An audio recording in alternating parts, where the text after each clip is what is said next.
Assalamualaikum warahmatullahi wabarakatuh. Apa kabar sobat sekalian? Jumpa lagi di channel Rama teman-teman ini. Kali ini kita akan membahas berita hangat dan masih hangat diperbincangkan, yaitu terkait dari Mahfud MD yang menyampaikan Indonesia itu demokrasi uang. Kepala daerah sebagus apapun dibiayai oleh cukong ya. Ini disampaikan Pak Mahfud pada saat ceramah di Masjid Kampus UGM ya. Dan ini kembali menegaskan bahwa posisi ya kepala daerah, kemudian para pejabat itu memang tidak terlepas dari politik biaya pemilu yang mahal banget ya.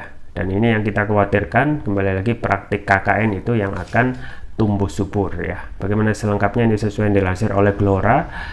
Langsung saja kita baca dan kita ulas. Gelora.co.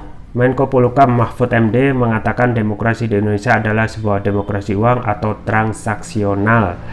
Hal ini beliau sampaikan dalam ceramah tarawih di Masjid Kampus UGM pada Minggu. Saya bilang Indonesia itu demokrasi uang. Mau jadi kepala daerah, tidak ada yang tidak dibiayai oleh cukong. Sebagus apapun ada yang dibiayai.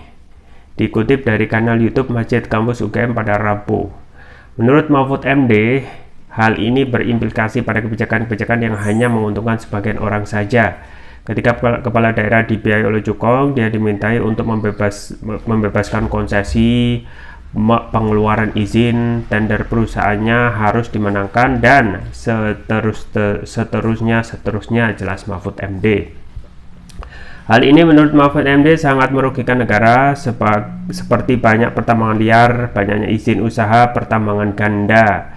Selain itu, menurut Mahfud MD, praktek demokrasi transaksional ini mengakibatkan indeks persepsi korupsi Indonesia menurun drastis dari 38 menjadi 34. Mahfud MD juga mengeluhkan bahwa sekarang itu susah untuk mengajukan aspirasi yang baik bagi pembangun hukum karena selalu terhambat di DPR. Beliau membandingkan kinerja DPR saat ini dengan kinerja DPR sebelum-sebelumnya yang dinilai lebih baik dari sekarang. Mahfud MD mengatakan hal-hal terkait demokrasi transaksional harus segera diperbaiki. Beliau menjelaskan bahwa ada beberapa langkah untuk memperbaikinya, yaitu dimulai dengan pembenahan dan pemugaran 3 partai politik dari awal rekrutmen kader. Ya itu ya sobat sekalian yang disampaikan oleh Pak Mahfud MD ya tentang kondisi di negeri ini yang tidak baik-baik saja, termasuk bagaimana kontestasi pemilihan kepala daerah itu sudah sedari awal penuh dengan ya yang namanya demokrasi uang ya. Semuanya tidak bisa dilepas dari transaksional ya, dan mayoritas oleh kepala daerah itu suka atau tidak suka dibiayai oleh cukong gitu ya. Dan apa akibatnya? Tentu saja ya, ketika menjabat ya tidak mungkin cukong itu ataupun tidak mungkin ya setelah menjabat kepala daerah itu diam saja, pasti akan ada timbal balik yang konsekuensinya ya secara rasional pasti akan ada ya yang namanya praktek KKN ya. Maka apa yang disampaikan oleh Pak Mahfud beberapa waktu dahulu bahwasanya malaikat masuk kekuasaan menjadi iblis, ya itu memang benar adanya gitu ya. Bagaimana ketika biaya pemilu kita itu yang mahal ya, dan itu menjadi suatu hal yang terjadi selama ini dan tidak ada ya kepikiran untuk memperbaiki dari segi hal ini, yaitu biaya pemilu yang mahal ya. Jadi pemilu itu berlangsung terus menerus sejak zaman reformasi, seakan tidak ada perubahan ya. Dan ini puncaknya ketika saat ini buka-bukaan belak-belakan tentang bagaimana korupsi di negeri ini gila-gilaan ya. Korupsi transaksi janggal 349 triliun ya, pun juga disampaikan oleh Pak Mahfud MD satu institusi lembaga pertambangan itu jika bebas dari korupsi itu bisa membiayai ya sekitar 20 juta orang per kepala per bulan ya. Itu dari satu lembaga institusi saja, belum lembaga yang lain. Kalau kita melihat atau yang mengikuti apa yang disampaikan oleh Pak Mahfud ya, yang korupsi gila-gilaan ya, maka kita hanya bisa mengelus dada gitu ya. Kenapa tidak ada perbaikan ke depan terkait kondisi Indonesia yang carut marut seperti ini ya, korupsi gila-gilaan termasuk dalam kontestasi pilkada yang terjadi, seakan tidak ada keinginan ataupun tidak ada political will dari pemerintah untuk memperbaiki ini semua ya. Jadi kita mulai dengan pemilu biaya mahal ya. Jadi pemilu biaya mahal ini seharusnya harus dijadikan concern bersama untuk membuat ya biaya pemilu, entah itu pilkada ya, kemudian pilpres dan lain sebagainya itu ya menjadi lebih murah lagi ya. Dan ini tidak pernah dijadikan ya perhatian khusus ya, seakan dipelihara untuk ya menciptakan ketergantungan kepada ya para pemilik modal, oligarki atau para kapitalis ya.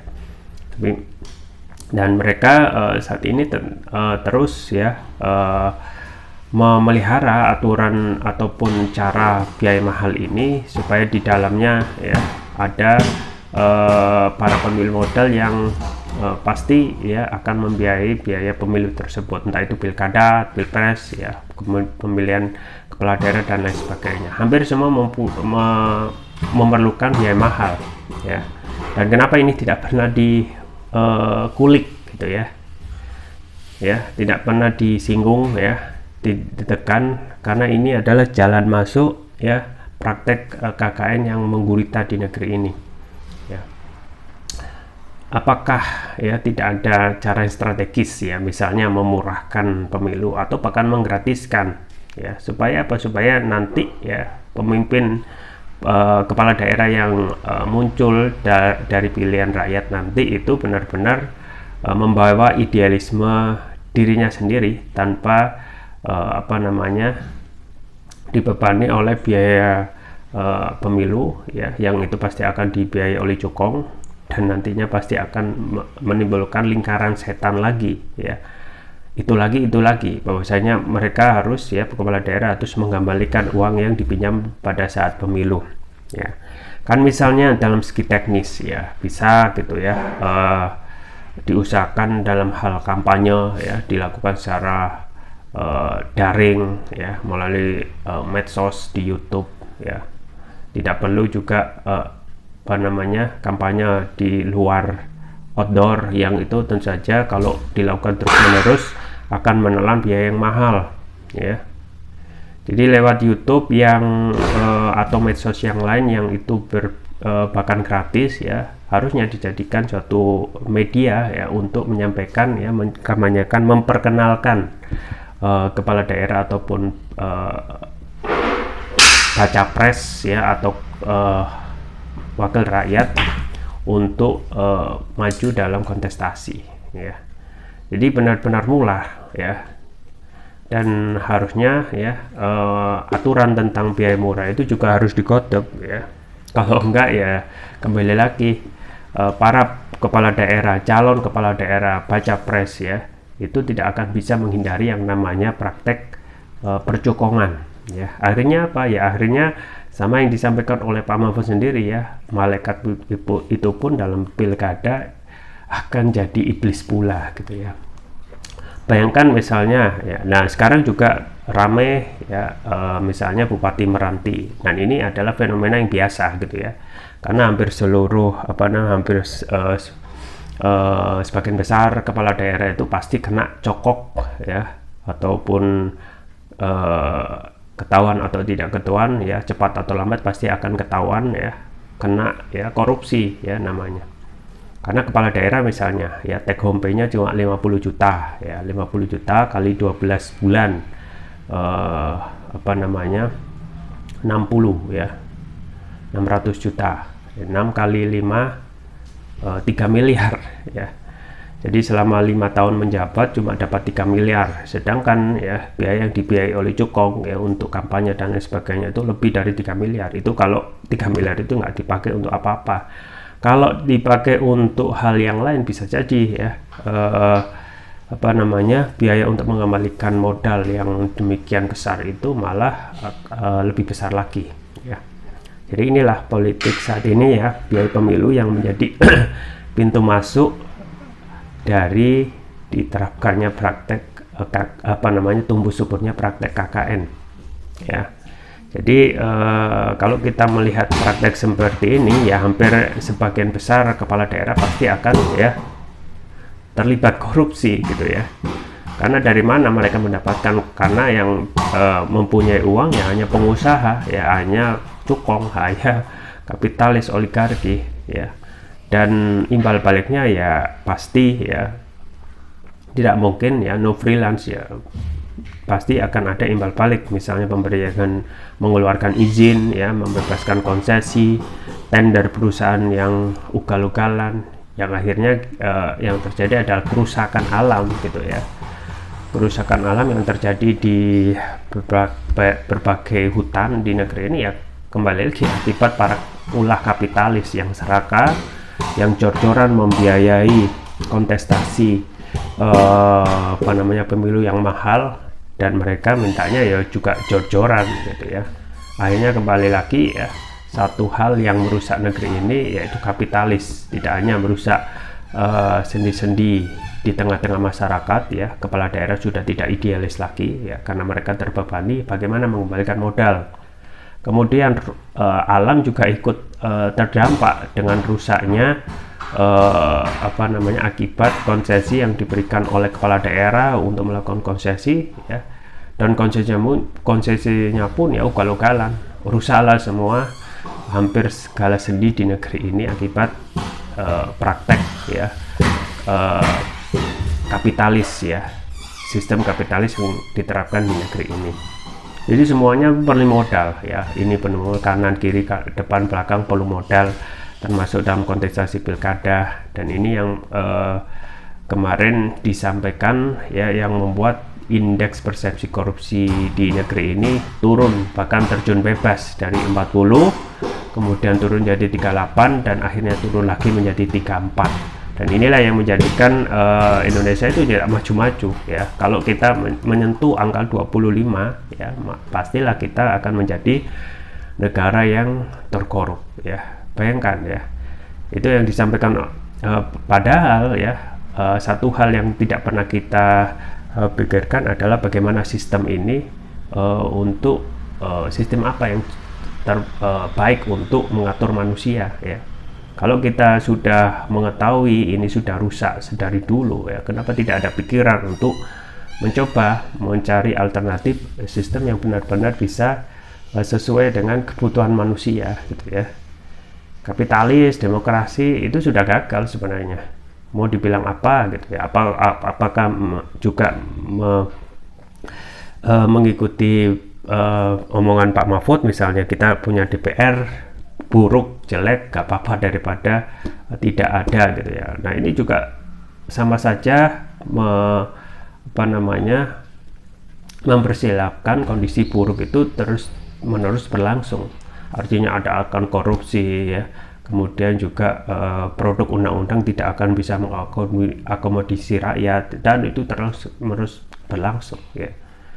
Padahal ada satu hal yang harus kita pikirkan dengan baik-baik, yaitu bagaimana menyelesaikan akar permasalahan tersebut gitu ya. Yaitu tentu saja sistem ya. Sistem apa yang baik, sistem apa yang cocok untuk mengatur manusia, kan itu, daripada tetap terkungkung bahwasanya seakan tidak punya alternatif lagi selain demokrasi. Padahal di situ masih ada sistem yang namanya sistem Islam ya. Dalam rekam jejaknya sistem ini tidak ada sistem yang bisa mensejahterakan selain sistem Islam ya. Dahulu ketika adalah Khalifah Malik bin Abdul Aziz ya, bagaimana sejahteranya pada waktu itu, hanya dalam 2 tahun ya memimpin, ketika dicari orang yang berhak menerima zakat tidak ada ya, karena saking sejahteranya kondisi di negeri itu. Pun pada saat Khalifah Umar bin Khattab ya, gaji guru itu sampai 15 dinar atau 75 juta. Bayangkan, luar biasa besar. Dibandingkan dengan gaji saat ini, guru itu nggak ada yang sampai segitu gitu ya. Bahkan guru honorer itu cuma 100.000 per bulan. Buat apa 100.000 itu? Belum lagi kalau Islam aturan ini diterapkan, ya, kekayaan alam itu akan dikelola oleh negara, ya, dan dibagikan merata untuk kebutuhan rakyat. 6 komoditi saja, ya, menurut hitung-hitungan para ahli, yaitu minyak bumi, gas alam, ya, kemudian juga nikel, ya, kemudian tembaga, hasil hutan, itu nilainya, ya, kalau dikelola sendiri 4.250 triliun, melebihi dari APBN yang ada sekarang, ya. Artinya hanya dari segelintir, ya, komoditas itu bisa membiayai negara tanpa membayar pajak, ya, dan bisa mensejahterakan, ya, rakyat. Apalagi kalau benar-benar semua potensi sumber daya alam itu dikelola oleh negara, ya, maka negara Indonesia ini akan menjadi negara yang paling kaya, ya. Karena kata Cost Plus, ya, kayu dilempar itu sudah bisa menjadi tanaman, ya. Bagaimana suburnya Indonesia, bagaimana kayanya Indonesia, tetapi sistemnya ini yang tidak pernah dipikirkan, dan terus justru malah mempertahankan sistem yang sudah rusak, ya, berlarut-larut terus, ya, dan akhirnya kembali lagi, ya, Indonesia malah tidak menjadi bisa lebih sejahtera. Ya, kita doakan kedepannya menjadi Indonesia ini bisa berpikir lebih dalam untuk bagaimana menyelesaikan solusi dengan sistem yang lebih baik bagi manusia. Itu saja yang bisa saya sampaikan, semoga bermanfaat. Jangan lupa like, share, dan subscribe. Sampai jumpa lagi. Wassalamualaikum warahmatullahi wabarakatuh.